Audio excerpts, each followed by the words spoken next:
Next question, find the domain. Find domain and range. Domain आणि range find करायची दिलेल्या फंक्शनची. पहिलं फंक्शन दिलंय आपल्याला f of x equal to 7x² plus 4x minus 1. Domain find करत असताना दिलेलं फंक्शन लिहून घ्यायचं f of x equal to 7x² plus 4x minus 1. हे दिलेलं फंक्शन आहे. हे फंक्शन एक्सच्या ज्या व्हॅल्यूसाठी डिफाईन होत नाही ती व्हॅल्यू घ्यायची नाही, बाकी सगळ्या व्हॅल्यू घ्यायच्या रिअल नंबरच्या. आता डिफाईन कधी होत नाही, ज्यावेळेस डिनॉमिनेटर 0 येतो त्यावेळेस डिफाईन होत नाही. याचा डिनॉमिनेटर 0 येण्याचा संबंध नाही. एक्सची व्हॅल्यू 0 घ्या, हे सगळं 0 येऊ शकतं, -1 येऊ शकतं. एक्सची व्हॅल्यू पॉझिटिव्ह घ्या, हे डिफाईन होईल. एक्सची व्हॅल्यू निगेटिव्ह घ्या तरी डिफाईन होईल, कारण याचा न्यूमरेटरला एक्स आहे, डिनॉमिनेटरला एक्स नाही. डिनॉमिनेटरला काहीच नाही म्हणजे 1 आहे आणि डिनॉमिनेटर 0 येण्याचा याचा संबंध नाही. Therefore f of x defines all x belongs to r. Real नंबरच्या प्रत्येक x साठी डिफाईन होतंय. देअरफॉर म्हणून डोमेन आला. Domain is equal to set of real number. r लिहिला तरी चालतो किंवा तुम्हाला तसं नाही लिहिता आला तर domain is equal to set मध्ये लिहायचं असेल तर सेट मध्ये x एलिमेंट येतात आणि x बिलॉंग्स टू r असंही लिहू शकता तुम्ही. हा झाला डोमेन सेट. आता रेंज सेट फाइंड करायचा याचा. रेंज सेट फाइंड करायचा म्हणजे y कोणत्या व्हॅल्यूला डिफाईन होत नाही ती y ची व्हॅल्यू काढायची किंवा x कुठून कुठपर्यंत जाऊ शकतो ही व्हॅल्यू काढायची आपल्याला. 7x² प्लस 4x मायनस 1 हा दिलेला फंक्शन आहे आपल्याला f of x. हे आपलं f of x आहे. ठीक आहे. याच्यात एक कम्प्लिटिंग स्क्वेअर मेथड नुसार आपल्याला याचा स्क्वेअर करायचा. आधी 7 बाहेर घ्या, x² प्लस 4/7x मायनस 1 बाहेर ठेवला. या दोनच टर्म घेतल्या. कम्प्लिटिंग स्क्वेअर मेथड नुसार आपल्याला याचा स्क्वेअर करायचा आहे. 7 बाहेर घेतला म्हणजे 7x² ला 7 ने डिवाइड केलं, x² राहिला 4x मधून सुद्धा 7 बाहेर घेतला म्हणजे 4x ला 7 ने डिवाइड केलं 4/7. कम्प्लिटिंग स्क्वेअर मेथड म्हणजे याच्यामध्ये किती नंबर ऍड करायचा तेव्हा याचा कम्प्लिटिंग स्क्वेअर होईल. 7 × x², 9 ची मेथड आहे ही, प्लस 2 × 2/7 × x बरोबर का. x² प्लस 2xy ही y ची व्हॅल्यू असेल किंवा a² प्लस 2ab प्लस याच्यामध्ये आपल्याला 4/49 2 चा स्क्वेअर 4, 7 चा स्क्वेअर 49 ऍड करायचा, मायनस करायचा 49 मायनस 1. ठीक आहे. f of x काढतोय आपण. 7x² हा कशाचा स्क्वेअर झाला, फक्त एवढा झाला. x इथं प्लस आहे म्हणून प्लस आणि b ची व्हॅल्यू 2/7 त्याचा स्क्वेअर राहिला मायनस 4/49 मायनस 1. ठीक आहे. इक्वल टू हा 4/49 लागत नाही आपल्याला, फक्त कम्प्लिटिंग स्क्वेअर लागतोय. हा बाहेर काढा, ब्रॅकेटच्या बाहेर याला 7 मल्टिप्लाय होईल. 7 न जर मायनस 4/49 ला मल्टिप्लाय केलं तर 7 न 49 ला डिवाइड होईल म्हणजे 7 चा बरोबर. म्हणजे इथं राहिला 7 × x प्लस 2/7 ब्रॅकेटच्या बाहेर आल्यानंतर हा झाला 4/7 मायनस 1. हा 4 ला 4 इथं 7 कसा आला, 7 न 49 ला डिवाइड केलं. ठीक आहे. इक्वल टू 7 × x प्लस 2/7 जसाच्या तसा या दोघांचं सबट्रॅक्शन करून घ्या. इथं काहीच नाही म्हणजे 1 क्रॉस मल्टिप्लिकेशन करून 7 1 चा 7 म्हणजे -7 - 4 -11 7 1 चा 7.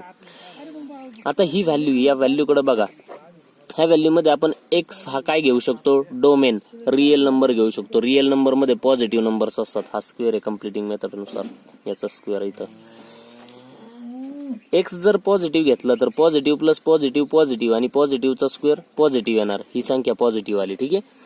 x हा 0 घेऊन बघा. x हा जर 0 घेतला तर 0 प्लस पॉझिटिव्ह, 0 प्लस पॉझिटिव्हचा स्क्वेअर पॉझिटिव्ह. आणि हा x जर निगेटिव्ह घेतला तर निगेटिव्ह प्लस पॉझिटिव्ह आणि निगेटिव्ह जर आला तर निगेटिव्हचा स्क्वेअर सुद्धा पॉझिटिव्ह, पॉझिटिव्ह आला तर पॉझिटिव्हचा स्क्वेअर सुद्धा पॉझिटिव्ह. जास्तीत जास्त कमीत कमी ही व्हॅल्यू सगळ्याकडे पॉझिटिव्ह येते. कमीत कमी आली तर 0 येऊ शकते. कधी एक्सची व्हॅल्यू जर तुम्ही -2/7 घेतली, -2/7 + 2/7 0 झाली. 0 -11/6, 0 मधून 7 गेले, -11/7 राहिले, बरोबर. म्हणजे कमीत कमी ही व्हॅल्यू किती येऊ शकते? -11/7 येऊ शकते. अदरवाईज कमीत कमी इक्वल टू, आणि अदरवाईज त्याच्यापेक्षा जास्त म्हणजे पॉझिटिव्ह येते. हा -11/7 झाला, याच्यापेक्षा मोठी ही व्हॅल्यू. हा f(x) आहे. हा सगळा आपण काय सॉल्व्ह करत आलो तिथं बघा, f(x) = सगळं. म्हणजे हा झाला त्याचा कोडोमेन. f(x) ची व्हॅल्यू -11/7 किंवा त्याच्यापेक्षा मोठी आहे. म्हणजे डोमेन रेंज सेट काय आला? रेंज इक्वल टू कमीत कमी -11/7 तो येतोय, क्लोज ब्रॅकेट, आणि तिथून पुढं पॉझिटिव्ह येतोय सगळा इन्फिनिटी पर्यंत, कितीही येऊ शकतो. हा झाला डोमेन आणि रेंज. याचा आणखी एक एक्झाम्पल घेऊन बघू म्हणजे तुमच्या लक्षात येईल. g(x) = फंक्शन दिलंय आपल्याला x + 4/x - 2. ठीक आहे, हे फंक्शन दिलंय. या फंक्शन साठी डोमेन फाइंड करायचं आपल्याला. g(x) is not define for, कोणत्या व्हॅल्यू साठी नॉट डिफाईन येतं? हे इथं नॉट डिफाईन येतच नव्हतं, कारण डिनॉमिनेटर 0 येत नाही. याचं डिनॉमिनेटर 0 येईल. कधी येईल डिनॉमिनेटर 0? एक्सच्या कुठल्या व्हॅल्यूला? x = 2 जर घेतलं तर 2 - 2 0 येईल. जर डिनॉमिनेटर 0 आला तर नॉट डिफाईन होतंय. म्हणजे फॉर x = 2 साठी, म्हणजे हा x ची व्हॅल्यू 2 घ्यायची नाही, बाकी कोणतीही व्हॅल्यू घ्या, डिनॉमिनेटर 0 येत नाही. Therefore domain is equal to, domain set लिहिता येईल तुम्हाला. रिअल नंबर सगळे घ्यायचे, फक्त 2 घ्यायचा नाही. मग रिअल नंबर मधून 2 मायनस करा. एका सेट मध्ये 2 लिहायचा. हा झाला रिअल नंबर -2. किंवा तुम्हाला जर वेगळ्या पद्धतीने लिहायचं असेल, ह्या पद्धतीनं, तर डोमेन मध्ये x एलिमेंट आहेत. x हे सगळे रिअल नंबर आहेत. फक्त x ची व्हॅल्यू किती नको? 2 नको. मायनस केला नाही तर 2, x ची व्हॅल्यू 2 नको. ह्या दोघांचाही अर्थ एकच होतो. हा झाला डोमेन. आता रेंज बघा त्याची कुठपर्यंत येईल. रेंज साठी g(x) त्याला y मानलं, इक्वल टू x + 4/x - 2. या y ची व्हॅल्यू फाइंड करायची आपल्याला, म्हणजे रेंज. इथं सुद्धा y आपण फंक्शन पाहताना म्हटलं होतं y = f(x), आणि हीच y ची व्हॅल्यू फाइंड केली आपण. y f(x) म्हणजे या y ची व्हॅल्यू फाइंड करायची आपल्याला. कुठून कुठपर्यंत येते? x एकटाच ठेवा, x - 2 तिकडे शिफ्ट करा. काय येईल? y × x - 2. इथं डिवाइड आहे, तिकडे गेला मल्टिप्लाय झाला, इक्वल टू x + 4. y न मल्टिप्लाय केलं xy - 2y equal to x + 4. x च्या सगळ्या टर्म एका बाजूला घ्या, हा x इकडे बोलून घ्या. xy - x इक्वल टू हा 2y इकडे गेला +2y + 4. ठीक आहे, त्या दोघांमधून x कॉमन घेतला, ब्रॅकेट मध्ये राहिलं y - 1 इक्वल टू 2y + 4, आणि x इक्वल टू 2y + 4. हा y - 1 इथं मल्टिप्लाय, इकडे आला y - 1 डिवाइड झाला. आता x ची व्हॅल्यू कशासाठी डिफाईन होणार नाही? x ची व्हॅल्यू फक्त y इक्वल टू जर 1 आला असेल, 1 - 1 0 होईल, म्हणून y इक्वल टू 1 घ्यायचा नाही. y is not equal to 1. Range set बघा, रेंज सेट मध्ये सगळे रिअल नंबर येतील, फक्त 1 घ्यायचा नाही, 1 येणार नाही. -1 1 वजा करा. किंवा ह्या फॉर्म मध्ये लिहायचं असेल रेंज सेट, तर काय लिहायचं? x बिलॉंग्स टू r, आणि हे सगळे y ची व्हॅल्यू काढली ना आपण, y बिलॉंग्स टू r, आणि y is not equal to 1. y ची व्हॅल्यू फक्त 1 घ्यायची नाही. हा झाला रेंज सेट. असा डोमेन आणि रेंज फाइंड करता आला पाहिजे आपल्याला. त्याचा एक्झाम्पल पेपरला येत नाही, पण ते जनरल साठी तुम्हाला माहिती पाहिजे, डोमेन कसा फाइंड करायचा आणि रेंज सेट कसा फाइंड करायचा. त्याच्यानंतरचं एक्झाम्पल आहे, क्वेश्चन आहे, express area A, capital A, of a square as a function of its side S. A हे फंक्शन आलं पाहिजे तुमचं, आणि कोणत्या फॉर्म मध्ये? फंक्शन ऑफ इट्स साइड, च्या फॉर्म मध्ये फंक्शन लिहायचं. Let A be the area of square, स्क्वेअरचा एरिया आहे, and S be the side of square, स्क्वेअरची ही बाजू आहे. स्क्वेअर म्हणजे काय? ज्याच्या चारही बाजू, चारही कोन समान असतात त्याला स्क्वेअर म्हणतात, चौकोन. Therefore A is equal to, आपल्याला एरिया कशाच्या फॉर्म मध्ये लिहायचा आहे? साइडच्या फॉर्म मध्ये. A equal to S square झालं function, A is equal to S square. पुढचा हा पहिला होता. सेकंड, एक्सप्रेस ए म्हणजे area of circle as function of its radius. मग ए म्हणजे काय? Let A be the area, कशाचा? सर्कलचा. कशाच्या फॉर्म मध्ये लिहायचं? रेडियसच्या. आर बी द रेडियस, कशाची? सर्कलचीच. Therefore A is equal to, काय फॉर्म्युला आहे सर्कलचा? सर्कलच्या एरियाचा रेडियसच्या फॉर्म मध्ये पाय आर स्क्वेअर झाला. आर स्क्वेअर, इथं आर वापरला म्हणजे आरच्या फॉर्म मध्ये झाला, इथं एस वापरलं म्हणजे एसच्या फॉर्म मध्ये झाला. आता हे वेगळं आहे बघा. एक्सप्रेस ए म्हणजे area of circle as function of its diameter, डायमीटरच्या फॉर्म मध्ये लिहायचं आहे फंक्शन. सर्कलचं फंक्शन त्याच्या डायमीटरच्या फॉर्म मध्ये लिहायचं आहे. Let A be the area and D be the diameter of circle. Of circle हे सुद्धा सर्कलचंच. ठीक आहे. आता एरिया सर्कलच्या फॉर्म मध्ये लिहायचा आहे, पण आपल्याला रेडियसच्या फॉर्म मध्ये त्याचा फॉर्म्युला माहिती आहे. Therefore D is equal to, diameter म्हणजे रेडियसच्या डबल असते ती, बरोबर का? व्यास हा त्रिज्येच्या डबल असतो. That is R is equal to D upon 2. R ची व्हॅल्यू भेटली डायमीटरच्या फॉर्म मध्ये D upon 2. Therefore A is equal to pi R square. आपल्याला काय सांगितलंय? एरिया हा डायमीटरच्या फॉर्म मध्ये एक्सप्रेस करा. आपण रेडियसच्या फॉर्म मध्ये केलाय, आपल्याला डायमीटरच्या फॉर्म मध्ये पाहिजे. आरच्या जागेवरती डी बाय 2 टाकून द्या.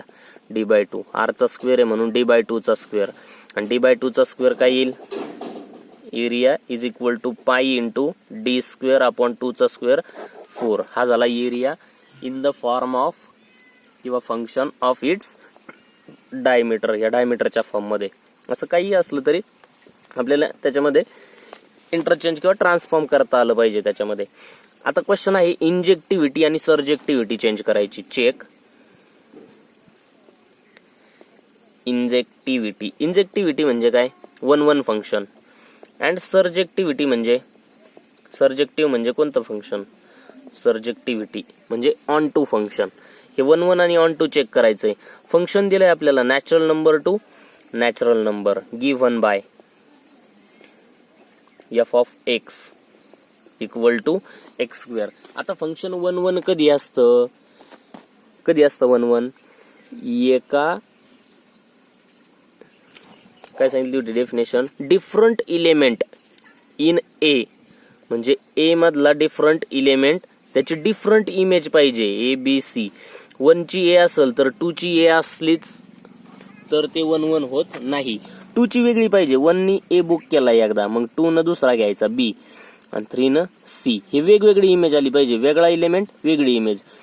जर दोघांची इमेज सेम असेल, इथं 1-1-2 असा सेट आहे असं समजू आपण. इकडे ए बी सी आहे. हा 1 ला अटॅच आहे, हा सुद्धा 1 ला अटॅच आहे, आणि हा 2 सी ला अटॅच आहे. इथं इलेमेंट बदललाय पण इमेज सेम आहे. मग इलेमेंट बदललाय म्हणजे तो इलेमेंट सेमच असला पाहिजे. 1 आणि 1 हे दोन्ही सेमच आहेत ना, 1-1. तसे आपल्याला 2 इलेमेंटच्या वेगवेगळ्या इमेज हे 2 इलेमेंट सेमच दाखवायचे तरच ते 1-1 येईल, अदरवाईज 1-1 येणार नाही. मग दोन्ही इलेमेंट घ्यायचे कोणतेही जनरल. ए बी माना किंवा x1 y1 माना. Late x1 y1 belongs to n म्हणजे ते डोमेन मधले, हा डोमेन सेट आहे, हा कोडोमेन सेट आहे. Therefore f of x1 equal to f of x2. जर त्याच्या इमेज सेम मानल्या आपण, दोन इलिमेंट आहेत x1 y1 x1 x2 हे दोन इलिमेंट आहेत, दोघांच्या इमेज सेम मानल्या तर काय येईल बघा. f ऑफ x1 ची इमेज काय येईल, x ची इमेज x स्क्वेअर, x1 ची इमेज x1 चा स्क्वेअर आणि x2 ची इमेज x2 चा स्क्वेअर. x1 स्क्वेअर हा x2 स्क्वेअर इथं पॉझिटिव्ह आहे, तिकडे गेला निगेटिव्ह झाला. x2 चा स्क्वेअर इक्वल टू 0. a चा स्क्वेअर मायनस b चा स्क्वेअर फॉर्म्युला माहिती आपल्याला काय, एका ब्रॅकेट मध्ये प्लस आणि एका ब्रॅकेट मध्ये मायनस इक्वल टू 0. आता हे प्लस 0 येणार नाही का, x1 आणि x2 हे आपण कशामधले घेतले, नॅचरल नंबर मधले. दोन नॅचरल नंबरचे ऍडिशन 0 येईल का, आपण असं म्हणतो ना x1 प्लस x2 हा ब्रॅकेट एकतर 0 असेल और दुसरा ब्रॅकेट 0 असेल इक्वल टू 0. पण हा 0 येईल का, नाही येणार का, natural number plus natural number, दोन नॅचरल नंबरचे ऍडिशन 0 येत नाही, म्हणून हा ब्रॅकेटचा संपला विषय. राहिला हा ब्रॅकेट 0 येऊ शकतो कधी, x1 minus x2 equal to 0 म्हणजे x1 इक्वल टू x2. आपण दोघांच्या इमेज वेगवेगळ्या मानल्या, सारख्या मानल्या तर इलिमेंट सुद्धा सारखाच आलाय, म्हणजे इकडे इमेज असतात इकडे इलिमेंट असतात. हा f of x1 f of x2 इकडे x1 होता इकडे x2 होता, ही f ऑफ x1 ची इमेज आणि x2 ची इमेज आपण ह्या दोन्ही सारख्या मानल्या, एकच इमेज आहे असं मानलं, ही सेम इमेज आहे एकाच याच्यामध्ये टाकली आणि हे दोघांनी एकच इमेज आहे असं दाखवलंय आपण. पण x1 x2 हे वेगवेगळे येतं, पण ते वेगवेगळे आले का, x1 is equal to x2 म्हणजे हे सुद्धा एकच आहेत. ह्या दोन इमेज जर सेम असतील तर हे दोन इलिमेंट सुद्धा सेम आहेत, म्हणजे different element having different images. Therefore जर इलिमेंट सेम आला तर f इज इंजेक्टिव्ह, हे 1-1 फंक्शन आहे. आता ऑन टू कसं चेक करायचं, उलट चेक करायचं, इकडून तिकडं स्क्वेअर रूट एखादा नॅचरल नंबर आहे का, ठीक आहे. त्याच्यामध्ये for all y equal to x square आणि x square belongs to natural number, सगळे y म्हणजे त्याचे स्क्वेअर एक्स चे स्क्वेअर हे नॅचरल नंबर आहेत, कारण फंक्शन आपलं काय आहे बघा, फंक्शन आपलं natural number to natural number आहे, म्हणजे इकडून निघणारा प्रत्येक इलिमेंट इकडं आहे. ऑन टू काय सांगतंय, इकडच्या कोडोमेन मधल्या प्रत्येक इलिमेंटला तिकडं प्री इमेज पाहिजे. इकडं हा 7 हा नॅचरल नंबर आहे, इकडच्या सेट मधला घेतला तर तिकडे त्याला प्री इमेज आहे का रे, म्हणजे इकडे जर 2 घेतला तर त्याची इमेज 2 चा स्क्वेअर 4 होते. पण इकडे 7 पण आहे ना, मग या 7 ला एखादा स्क्वेअर रूट आहे का नॅचरल नंबर मध्ये, नाही ना. नॅचरल नंबर मध्ये कोण आहे, 1 2 3 4 हे ठळक अक्षरातले नाव आहेत, म्हणजे हे नैसर्गिक संख्या आहेत. ही नैसर्गिक 7चा वर्गमूळ याच्यामध्ये येत नाही इकडच्या नॅचरल नंबर मध्ये, म्हणजे डोमेन मध्ये, म्हणून हे ऑन टू फंक्शन होणार नाही. ऑन टू कधी होईल, इकडे 4 आहे, 4 चा स्क्वेअर रूट आहे का तिकडं, आहे 2 नॅचरल नंबर मध्ये. इकडे 7 आहे, 7 चा स्क्वेअर रूट आहे का तिकडं, नाही ना. इकडे सुद्धा 7 आहे एक नॅचरल नंबर मधला, याचा स्क्वेअर आहे इकडं 49, नॅचरल नंबरच आहे 49, पण इकडच्या 7 चा स्क्वेअर रूट नाही. इकडच्या 7 चा स्क्वेअर रूट किती येईल, रिअल नंबर येईल एखादं 2/3 किंवा व्हॉट एव्हर 3/4 असंही येऊ शकतं, काय जे असेल ते नॅचरल नंबर मध्ये येत नाही. Belongs to n but 7 belongs to n which is codomain, codomain मधला घेतला. There does not exist root 7 belongs to n, domain मध्ये त्याचं स्क्वेअर रूट मिळत नाही. Therefore f is not surjective, ते फंक्शन सर्जेक्टिव्ह होणार नाही, ठीक आहे. असं दुसरं एक फंक्शन घेऊ आपण.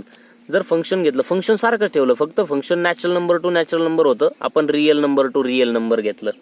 Given bye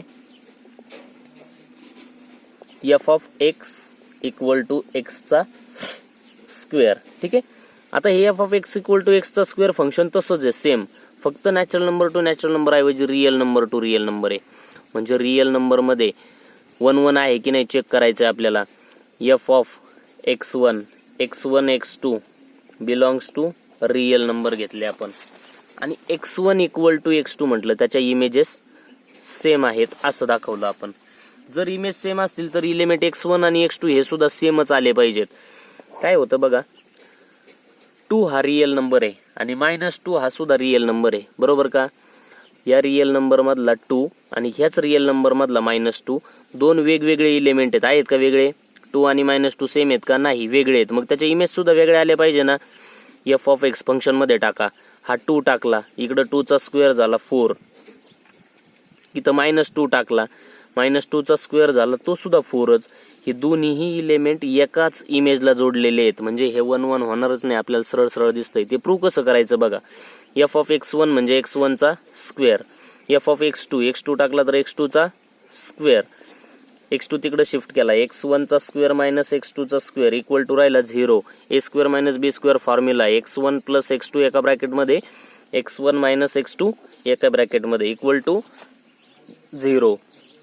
therefore x1 plus x2 हा ब्रॅकेट 0 येईल, और x1 मायनस x2 हा ब्रॅकेट सुद्धा 0 येऊ शकतो. का, रिअल नंबर हा x1 आणि x2 हे रिअल नंबर मध्ये येतं, म्हणून हा bracket real number plus real number 0 येऊ शकतो ना, बरोबर का. Real number plus real number या दोघांची ऍडिशन 0 येईल. आधी आपले नॅचरल नंबर मधले होते, नॅचरल नंबरची ऍडिशन 0 येत नाही, म्हणून तो ब्रॅकेट आपण कॅन्सल केला होता. आता ह्या ब्रॅकेट नुसार x1 ची व्हॅल्यू काय येईल, x2 इकडे शिफ्ट केला तर निगेटिव्ह x2 आणि x1 ची व्हॅल्यू इथं काय येईल, पॉझिटिव्ह x2. म्हणजे x1 इक्वल टू x2 पण येतोय आणि x1 equal to minus x2 पण येतोय.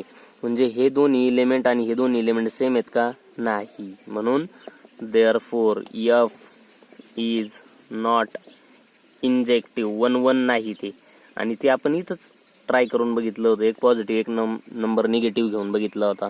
ठीक आहे. आता आणखी काय आहे, सर्जेक्टिव्ह चेक करायचंय. सर्जेक्टिव्ह कसं चेक करता येईल, इकडे निगेटिव्ह नंबर आहे, इकडचे सगळे स्क्वेअर आहेत हा याच्यातले रेंज मधले, पण real number to real number function आहे. हे दोन रिअल नंबर आहेत ना, हा कोडोमेन हा डोमेन, याच्यामध्ये -4 पण आहे आणि +4 पण आहे, बरोबर का. ऑन टू फंक्शन काय सांगतंय, ऑन टू फंक्शन सांगतं डोमेन कोडोमेन मधल्या सगळ्या एलिमेंटला इकडे एक तरी प्री इमेज पाहिजे, जास्त असेल तरी चालेल. इकडे जो नंबर आहे इकडे जर 2 आला तर इकडे 2 चा स्क्वेअर आला पाहिजे. हे बघा 2 आला तर 2 चा स्क्वेअर, 2 चा स्क्वेअर 4 आहे. इथं -4 सुद्धा आहे याच्यामध्ये, म्हणजे इथं 4 आहे, 4 चं स्क्वेअर रूट इकडे 2 मिळतात, -2 आणि +2. ठीक आहे. पण -4 चं स्क्वेअर रूट काढता येईल का तुम्हाला, ते कॉम्प्लेक्स नंबर आहे, इकडे रिअल नंबर मध्ये येणार नाही. -4 ला तिकडे प्री इमेज नाही, जर प्री इमेज नसल तर हे इंजेक्टिव्ह सर्जेक्टिव्ह सुद्धा होणार नाही. हे कसं प्रूव्ह करायचं, ऑल निगेटिव्ह लॉजिक वापरायचं इथं आपल्या मनाचं. All negative integers of codomain, कोडोमेनचे सगळे निगेटिव्ह इंटिजर्स आर किंवा हॅव्हिंग नो प्री इमेज, त्याला प्री इमेज नाही. इन डोमेन, डोमेन मध्ये एकही प्री इमेज नाही सगळ्याला. कोणत्याला, निगेटिव्हला. पॉझिटिव्हला आहेत, 4 आहे पॉझिटिव्ह, त्याला 2 प्री इमेज भेटल्या, 2 आणि -2. पण -4 सुद्धा आहे, -4 चं स्क्वेअर रूट काढता येत नाही. ठीक आहे. ते कॉम्प्लेक्स नंबर मध्ये येतं. असं इंजेक्टिव्ह आणि सर्जेक्टिव्ह सुद्धा चेक करता आलं पाहिजे. पुढचा क्वेश्चन बघा आता, शो दॅटचा क्वेश्चन आहे. Show that if function f from a to b and g from b to c are 1 1 function, हे 1 1 आहेत, then g composite f composite function is also 1 1. देताना काय दिलंय क्वेश्चन एकदा नीट वाचा. फंक्शन 1 1 दिलंय, म्हणजे function f a to b हे 1 1 आहे, म्हणजे याच्यामधल्या प्रत्येक डिफरंट इलेमेंटला डिफरंट इमेज आहे. जी सुद्धा काय आहे, जी हे फंक्शन सुद्धा 1 1 आहे, r1 1 हे दोन 1 1 आहेत, म्हणजे याच्यामध्ये सुद्धा डिफरंट इलेमेंटला डिफरंट इमेज आहे. लेट a b दोन इलेमेंट घेतले, बिलॉंग्स टू a या सेट मधले, आपल्याला जी कंपोजिट एफ दाखवायचंय ना, G composite F of A equal to G composite F of B. दोन इमेज मानल्या, हे एक फंक्शन मानलं, हे फंक्शन आहे कंपोजिट फंक्शन. हे फंक्शन ची एक इमेज ए ची आणि याच फंक्शन अंडर बी ची इमेज, ह्या दोन इमेज सेम मानल्या तर ए आणि बी सुद्धा सेम आले पाहिजे तरच 1 1 होईल. हे जर वेगवेगळे आले तर 1 1 होणार नाही. जसं इथं आपण दाखवलं होतं, इथं वेगवेगळे आले, x1 ची व्हॅल्यू निगेटिव्ह पण आली, x1 ची व्हॅल्यू पॉझिटिव्ह पण आली, म्हणून हे इंजेक्टिव्ह झालं नाही, म्हणजे 1 1 झालं नाही. इंजेक्टिव्ह म्हणजे 1 1 असतं.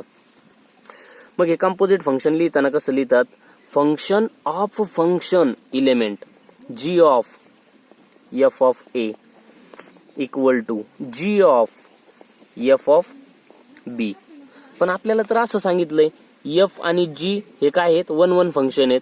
जर जी ची ही इमेज आणि जी ची दुसरी इमेज ह्या सेम असतील तर त्याचे इलेमेंट सुद्धा F of A equal to F of B हे सेम असतील, म्हणजे फंक्शन निघून जाईल. त्याच्या प्री इमेज सेम असतील, इलेमेंट सेम असतील. जी इज 1 1, जी हे 1 1 आहे त्याचं रिझन. आता फंक्शन एफ सुद्धा 1 1 आहे, म्हणजे त्याचे इमेज आणि दुसऱ्याची इमेज या जर सारखे असतील तर ते दोन इलेमेंट सेम असतील. A equal to B, reason F is 1 1. सुरुवात कुठून केली ती बघा, आपण कंपोजिट फंक्शन घेतलं होतं, that is G composite F of A equal to G composite F of B. त्याच्यावरून काय प्रूव्ह केलंय आपण, ए इक्वल टू बी. जर इमेज सेम असतील तर इलेमेंट सुद्धा सेम आहेत, देअरफॉर ते फंक्शन जे दिलेलं आहे is 1 1. Same different element having different image, याला 1 1 फंक्शन म्हणतात. जोपर्यंत तुम्ही 1 1 फंक्शन ऑन टू फंक्शन याच्या डेफिनेशन्स परफेक्ट करत नाहीत तोपर्यंत तुम्हाला 1 1 ऑन टू याचा घोळ कळणार नाही. एकदा डेफिनेशन्स तुमच्या क्लिअर झाल्या नंतर तुम्हाला काहीच अडचण येणार नाही त्याच्यामध्ये. ठीक आहे, पुढचं एक्झाम्पल. आता नेक्स्ट क्वेश्चन, तो थोडा सोपा आहे. जे आपण एक्सपोनेन्शियल फंक्शन बघितलं त्याचं लॉगॅरिथमिक करायचं आणि लॉगॅरिथमिकचं एक्सपोनेन्शियल करायचं. Express exponential function into logarithmic function. त्यातलं पहिलं बघा, पहिलं आहे एक्सपोनेन्शियल फंक्शन 2⁵ इक्वल टू 32. काय होतं एक्सपोनेन्शियल फंक्शन, जर एक्सपोनेन्शियल फंक्शन आपल्याला a⁵x इक्वल टू बी दिलेला असेल तर आपण त्याचं लॉगॅरिथमिक कसं करायचं सांगा. x is equal to log B to the base a. हा जो बेस आहे तो लॉगचा बेस घ्यायचा, इकडे x तसाच ठेवायचा. त्यानुसार काय येईल रे, therefore the logarithmic function becomes, काय येईल, हा 2 बेस आहे, इकडे लॉगचा बेस घ्यायचा, तो इथं 5 राहिला फक्त. 5 इक्वल टू लॉग 32 चा लॉग आणि बेस 2. ठीक आहे, इथला जो बेस आहे तो इथं लॉगचा बेस होतो, बाकी सगळ्या दोन्ही साईड सेम राहतात. 5 इकडच्या साईडला राहतो, 32 इकडच्या साईडला राहतो. फक्त 2 हा उलट्या अपोजिट साईडचा लॉगचा बेस घ्यायचा. ठीक आहे, आता सेकंड तुम्ही सांगणार. 9⁵3/2 इक्वल टू 27. याचा लॉग काढून दाखवायचा, लॉगॅरिथमिक फंक्शन मध्ये लिहायचं. पुढचं मी लिहून देतो तुम्हाला. 10⁻² इक्वल टू 0.01. याचं लॉगॅरिथमिक फंक्शन काय येईल, हा 10 बेस आहे, तो इकडे लॉगचा बेस घ्यायचा, लॉगचा बेस घेतला 10, दोन्ही बाजू सेम राहिल्या, -2 राहिला इथं, तो -2, 0.01. तसंच याचं लिहायचं. याचं लॉगॅरिथमिक फंक्शन काय येईल, इकडे 3/2 राहिला, लॉगचा बेस घेतला 9, 27 चा लॉग चालेल. ठीक आहे, त्याला म्हणायचं एक्सपोनेन्शियल इंटू लॉगॅरिथमिक. आता जर असं लॉगॅरिथमिक दिलं तर त्याचं एक्सपोनेन्शियल तुम्हाला तयार करता आलं पाहिजे.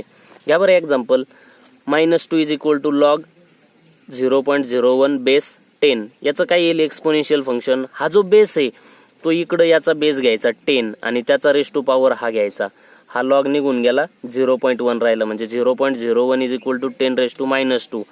Question, express logarithmic into exponential function.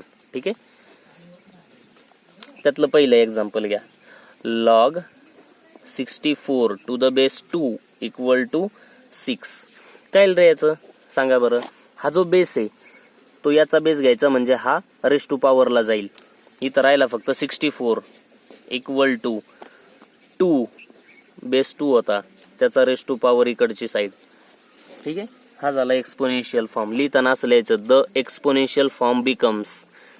Second तुम्ही लिहायचं. सेकंड काय आहे लॉग 1/25 चा लॉग घेतलाय बेस 5 इक्वल टू -2 याचा एक्सपोनेन्शियल फॉर्म लिहायचा. तिसऱ्याचा मी लिहून देतो. ln कधी लॉग फक्त ln न इंडिकेट करतात. ln म्हणजे लॉग. आता बेस दिलाच नाही याचा. ln म्हणजे log to the base e. General base काय असतो दिलेला नसला तर e असतो तो. ठीक आहे. Equal to -0.693. हा जो बेस आहे त्याचा रेस टू पॉवर हा घ्यायचा. इकडे राहिला फक्त 1/2 म्हणजे 1/2 इक्वल टू हा बेस e आणि इकडची साईड त्याच्या रेस टू पॉवर लिहायची -0.693. ठीक आहे. इथं कसं येईल रे आता हा बेस आहे. इथं किती राहिला फक्त 1/25 लेफ्ट साईडला 1/25 इक्वल टू बेस 5 घेतला 5 इकडची साईड त्याचा रेस टू पॉवर -2. हे सॉल्व करून बघायचं येतंय का. 5चा -2 पॉवर किती येतोय बघा इक्वल टू 1/5चा आता +2 पॉवर झाला आणि 1/5चा पॉवर 1/25 म्हणजे आले की 1/25. असं सॉल्व करून बघाय. 2⁶ म्हणजे 64 येते का. हे येतच असतं ते देतानाच असं दिलेलं असतं. ठीक आहे. असे एक्झाम्पल्स तुम्ही ट्राय करायचे. भरपूर एक्झाम्पल्स आहेत बुकमध्ये. भरपूर ट्राय करा. फंक्शन चॅप्टर एकदम क्लिअर करायचा. आधी डेफिनेशन जोपर्यंत तुमच्या क्लिअर होत नाहीत तोपर्यंत तुम्हाला एक्झाम्पल्स जास्त येणार नाही. ठीक आहे. आधी डेफिनेशन पक्के करा. सगळ्या फंक्शन कशाला म्हणतात, 1 फंक्शन कशाला म्हणतात, ऑन टू फंक्शन कशाला म्हणतात. बेसिकली हे 3 फंक्शन माहिती पाहिजे तुम्हाला. बेसिक फंक्शन मध्ये फंक्शनची डेफिनेशन, 1 फंक्शनची डेफिनेशन आणि ऑन टू फंक्शनची डेफिनेशन एवढ्या 3 जर माहित असतील तर फंक्शन चॅप्टर मध्ये मे बी 90% फंक्शन चॅप्टर तुमचा तिथंच कव्हर होतो. आणि हे सगळं बुक मध्ये बघून नोटबुक मध्ये लिहायचंय म्हणजे तुमचा सराव पण होईल आणि तुमच्याकडे एक नोटच्या स्वरूपात ते राहील.